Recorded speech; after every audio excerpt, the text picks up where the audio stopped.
गांव में कई दिनों से अजीब घटनाएं होने लगी। रात को घरों के बाहर लगी लालटेन अपने आप बुझ जाती, खेतों में अचानक ठंडी हवा के झोंके चलते और गांव के उत्तर दिशा में अजीब नीली रोशनी दिखती जो फिर अचानक गायब हो जाती। आरव ने एक रात खिड़की से बाहर झांका, दूर पहाड़ियों की तरफ वही नीली रोशनी चमक रही थी।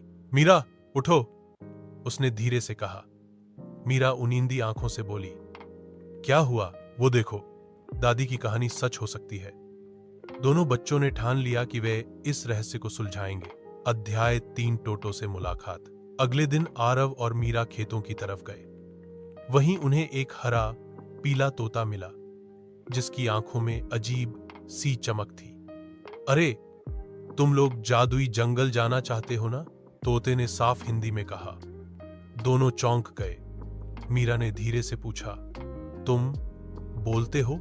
तोता हंसकर बोला, मेरा नाम टोटो है और मैं तुम्हारी मदद करने आया हूं, लेकिन तुम्हें मेरी 3 शर्तें माननी होंगी। उसने बताया कि उन्हें जंगल के 3 जादुई संकेत ढूंढने होंगे, तभी वे पत्थर तक पहुंच पाएंगे। अध्याय 4, जंगल का पहला कदम। टोटो उन्हें पहाड़ियों की ओर ले गया। एक पुराने पीपल के पेड़ के नीचे उसने जमीन पर चोंच मारी। अचानक मिट्टी खिसक गई और एक सुनहरा दरवाजा दिखा। यह है जंगल का गुप्त द्वार, टोटो बोला। जैसे ही आरव और मीरा ने कदम रखा, उन्हें महसूस हुआ कि हवा भारी हो गई है।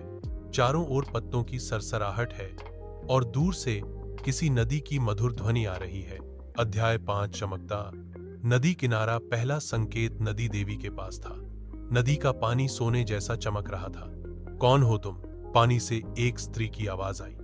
आरव ने सच सच कहा कि वे गांव को बचाने आए हैं।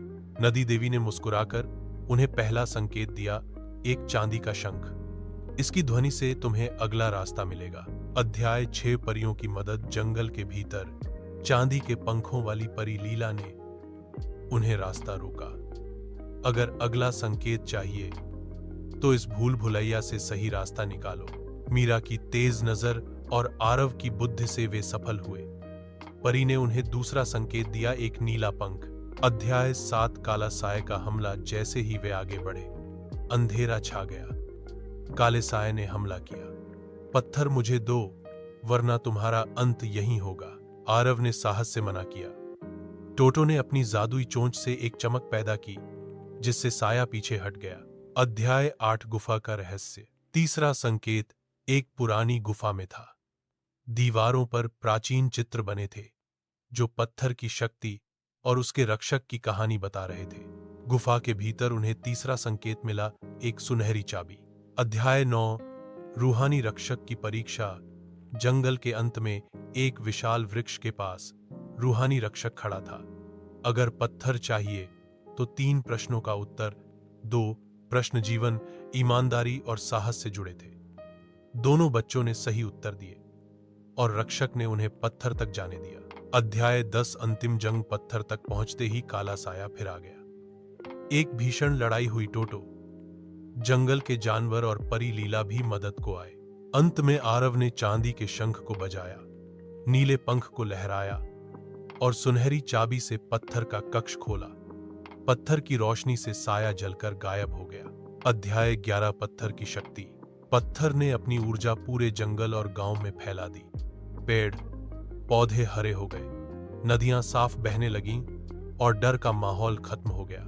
अध्याय 12, घर वापसी और नया सवेरा। आरव, मीरा और टोटो गांव लौटे। दादी की आंखों में गर्व के आंसू थे। गांव वालों ने उनका स्वागत किया और कहा, तुम हमारे असली नायक हो। उस रात आसमान में तारे कुछ ज्यादा ही चमक रहे थे, जैसे जादुई जंगल खुद उन्हें आशीर्वाद दे रहा हो।